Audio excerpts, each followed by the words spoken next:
It's January 2026, and the heavyweights are clashing. Google's Gemini 3 is officially live, going head-to-head with the massive GPT 5.2 neural network. It's a battle for pure dominance. But the real story is underground. Forget heavy compute. Look at the swarm.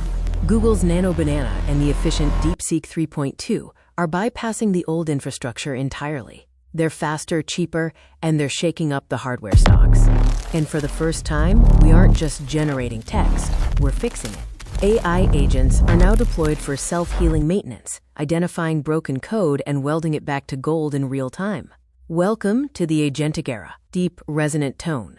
Two superstructures now define our horizon: the crystalline logic of Gemini 3 and the sprawling emerald web of GPT 5.2. The era of the titans is here. Faster, slightly more urgent.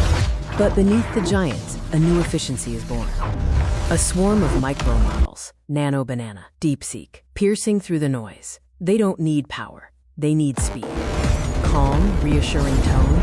Chaos is no longer a threat. Watch as the agents take over. They see the fracture, they understand the break, and they heal the system from the inside out. This isn't just AI,